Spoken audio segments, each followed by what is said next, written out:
యాదగిరిగుట్ట శ్రీ లక్ష్మీ నరసింహస్వామి దేవస్థానంలో electrical EE దేవాదాయ ధర్మాదాయ శాఖ ఇన్ఛార్జ్ ఎస్సీగా పనిచేస్తున్న ఊడెపు రామారావు కాంట్రాక్టర్ నుంచి ₹1,90,000 లంచం తీసుకుంటూ ఏసీబీ అధికారులకు పట్టుబట్టారు. దేవాదాయ ధర్మాదాయ శాఖ చరిత్రలో ఎస్ఈ స్థాయి అధికారి, గుట్ట దేవస్థానంలో ఈఈ స్థాయి అధికారి ఏసీబీకి పట్టుబడడం ఇదే ప్రథమం. గత కొన్నేళ్లుగా రామారావుపై అవినీతి ఆరోపణలు పెద్ద ఎత్తున రావడం సర్వసాధారణమైపోయింది. ఉప్పల్లో ట్రాప్ తర్వాత రామారావును యాదగిరిగుట్ట శ్రీ లక్ష్మీ నరసింహస్వామి దేవస్థానంలోని ప్రధాన కార్యాలయానికి తీసుకువచ్చారు. ఇటీవల చేసిన సంతకాలు తీసుకున్న ప్రాధాన్యత కలిగిన అంశాలు, ఎవరెవరికి మేలు చేసే చర్యలు తీసుకున్నారు తదితర వివరాలను ఆరాధిస్తూ సోదాలు చేస్తున్నారు. దేవస్థానంలో పనిచేస్తున్న కొందరు అధికారుల తీరు వల్ల దేవాలయ ప్రతిష్టకు భంగం వాటిల్లుతుందని, తమ మనోభావాలు దెబ్బతింటున్నాయని భక్తులు ఆవేదన వ్యక్తం చేస్తున్న విషయాలను రాజ్ న్యూస్ ప్రసారం చేసింది.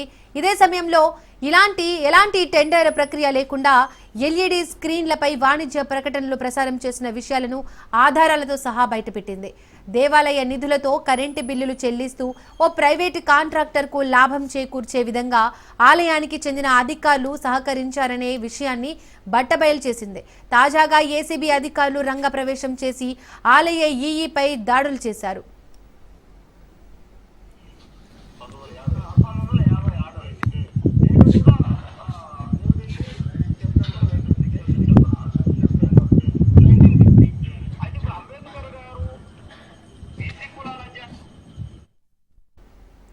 రైట్, ఇక ఇదే అంశానికి సంబంధించి పూర్తి డీటెయిల్స్ మా ప్రతినిధి పుల్లారావు అందిస్తారు. పుల్లారావు, ఇంకా యాదాద్రి దేవస్థానానికి సంబంధించేసి యాదాద్రి లక్ష్మీస్వామి ఈఈగా పనిచేస్తున్నటువంటి రామారావును ఎస్బీ అధికారులు నిన్న వలపని పట్టుకున్న పరిస్థితి ఉంది.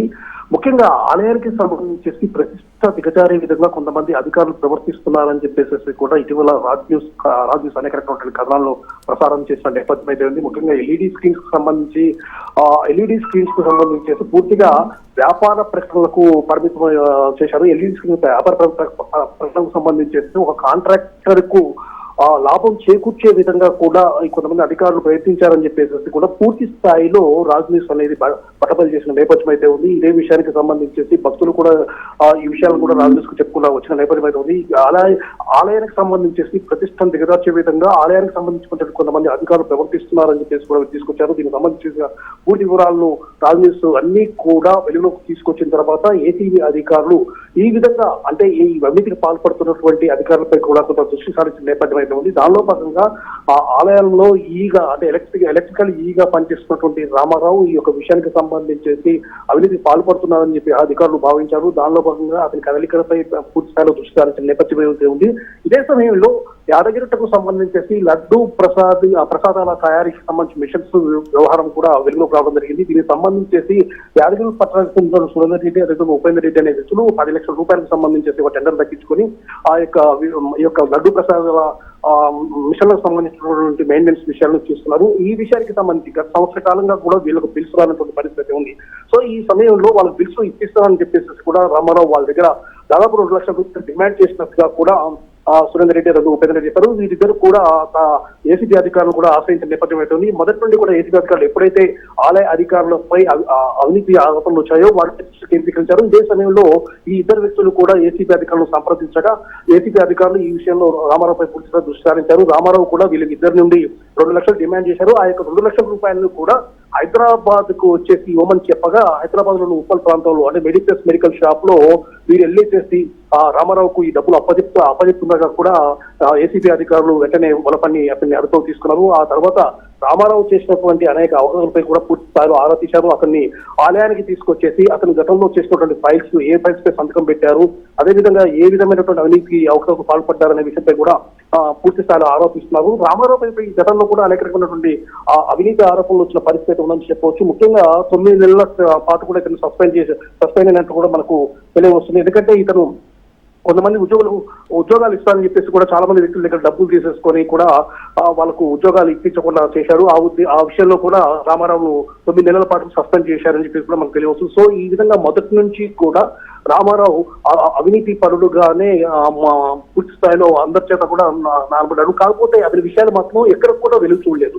సో ఈ సమయంలో అంటే ఎల్ఈడి స్క్రీన్స్ విషయంలో కానీ అదేవిధంగా దేవాలయానికి సంబంధించి జరుగుతున్నటువంటి అవకతవకల విషయంలో పూర్తి స్థాయిలో రాజ్ న్యూస్ అనేది అనేక రకమైనటువంటి కథనాలను ప్రచారం చేసిన నేపథ్యంలో భక్తులు కూడా వారికి జరిగినటువంటి అన్ని విషయాలను కూడా రాజ్ న్యూస్ కు చెప్పుకున్న పరిస్థితి అయితే ఉంది. ఈ సమయంలోనే రాజ్ న్యూస్ ఈ విషయానికి సంబంధించేసి పూర్తి స్థాయిలో అన్ని విషయాలు కూడా ఆరాధించిన నేపథ్యం అయితే ఉంది. ఈ సందర్భంలోనే రామారావుపై వచ్చినటువంటి ఆరోపణలు అదేవిధంగా అతనికి సంబంధించేసి ఎవరినైతే డబ్బులు డిమాండ్ చేశారో వారు కూడా ఈ విషయాలు రాజుకు తీసుకురావడం అదేవిధంగా ఏసీబీ అధికారులను ఆశ్రయించడంతో మాత్రము రామారావును మాత్రము ఏసీబీ అధికారులు వలపని పట్టుకున్నారు. దీంతో అతను వారి దగ్గర నుంచి దాదాపు ₹1,90,000 లంచం తీసుకుండగా కూడా అధికారులు అతను అదుపులో తీసుకున్నారు. తర్వాత పూర్తి స్థాయిలో అతని ఇళ్లలో కూడా సోదాలు నిర్వహించిన పరిస్థితి ఉంది. అదేవిధంగా ఇంకా రామారావు ఇంకా ఎలాంటి అవకతవకలు పాల్పడ్డారు అనే విషయంపై మాత్రం పూర్తి స్థాయిలో ఏసీబీ అధికారులు శోధిస్తున్న పరిస్థితి ఉందని చెప్పుకోవచ్చు. పుల్లారావు, ఈ అవినీతి ఆరోపణలు యాదగిరి గుట్ట ఈ రామారావు మాత్రమే కాకుండా ఇంకా ఎవరైనా ఇందులో ఉన్నారా? ఇదే విషయానికి సంబంధించి మాత్రము రాజ్ న్యూస్ కూడా చాలా రకాల కథనాలు ప్రసారం చేసిన నేపథ్యం ఉంది. ఎందుకంటే ఆలయానికి సంబంధించిన అధికారులు ముఖ్యంగా ప్రెసెంట్ గా చూస్తే ఆలయం అనేది ఇన్ఛార్జి పరిధిలో ఉన్నటువంటి పరిస్థితి అయితే ఉంది. అదేవిధంగా ఇన్ఛార్జి అనే పర్సన్ కూడా ఎక్కువ శాతం కూడా ఆలయానికి వస్తున్న దాఖలాలు లేవు. అదేవిధంగా తర్వాత ఉన్నటువంటి ఏడీఈ కానీ ప్రజలకు ఉన్నటువంటి ఈఈ కానీ ఇతర ఏఈ అధికారులు కానీ ఆలయానికి సంబంధించి అంటే పూర్తి స్థాయిలో అందుబాటులో లేని నేపథ్యం అవుతుంది. వీరందరూ కూడా కొంతకాలంగా కూడా విదేశాల టూర్లకు వెళ్ళేసేసి అక్కడ ఆలయానికి సంబంధించినటువంటి దేవుళ్ళను తీసుకెళ్లేసేసి ఉత్సవ విగ్రహం తీసుకెళ్లేసేసి అక్కడ పూజా కార్యక్రమాలు నిర్వహించడం అదేవిధంగా కొన్ని ప్రైవేట్ కార్యక్రమాలను నిర్వహిస్తూ ఒక రకమైనటువంటి అంటే ఒక టూరిస్టుల మాదిరిగా వ్యవహరిస్తున్నారని చెప్పేసి కూడా భక్తులు ఆరోపిస్తున్న నేపథ్యం. ఎందుకంటే ఆలయానికి సంబంధించేసి అధికారుల పర్యవేక్షణ అనేది తప్పనిసరిగా ఉంటుంది. కానీ ఇక్కడ అధికారులు మాత్రం విదేశాల టూర్లు చేస్తూ ఎంజాయ్ చేస్తున్నారనే విషయాన్ని కూడా గతంలో రాజేష్ కూడా ప్రసారం చేసిన నేపథ్యం ఏంటి. ఎందుకంటే భక్తుల దగ్గర నుంచి ఇలాంటి అభిప్రాయాలు ఎప్పుడైతే వచ్చాయో దీనిపై కూడా దృష్టి సారించిన నేపథ్యం ఉంది. ఆలయానికి సంబంధించి కేవలం ఈ రామారావు మాత్రమే కాకుండా ఇతర అధికారులు కూడా కొంతమంది అవినీతికి పాల్పడుతున్నారని చెప్పేసి కూడా ఏసీబీ అధికారులు గుర్తించిన నేపథ్యం అయితే ఉంది. వారికి సంబంధించి కూడా పూర్తి స్థాయిలో వివరాలను రాబడుతున్న నేపథ్యం అయితే ఉంది. ఎందుకంటే ఆ గుట్ట పవిత్రతను కాపాడాల్సిన అధికారులు ఆ గుట్ట అపవిత్రంగా అయ్యే విధంగా చేస్తున్నారని చెప్పేసి కూడా భక్తులు మాత్రము అనేక సందర్భాల్లో చెప్పిన నేపథ్యం అయితే ఉంది. గుట్టకు ఆలయ పవిత్రతను మాత్రం పూర్తి స్థాయిలో నీరు కట్టే విధంగా కూడా ఆలయ అధికారులు ప్రవర్తిస్తున్నారని చెప్పేసి కూడా భక్తులు మాత్రము మొదలుపెట్టుకుంటున్నారు. ఈ సమయంలోనే ఏసీబీ అధికారులు గుట్టపై అంటే ముఖ్యంగా గుట్టలో అధికారులు చేస్తున్నటువంటి అవినీతిపై దృష్టి సారించిన తర్వాత ఇప్పుడు ఈ రామారావు అదుపులోకి తీసుకున్నారు. మరికొంతమంది అధికారులపై కూడా అవినీతి ఆరోపణలు వచ్చిన నేపథ్యంలో వారిపై కూడా దృష్టి సారించారు. వారు ఎలాంటి అవినీతికి పాల్పడ్డారు, ఎలాంటి అక్రమాలకు పాల్పడ్డారు అనే విషయాలపై కూడా దృష్టి సారించినట్టు కూడా మనకు తెలియవస్తుంది.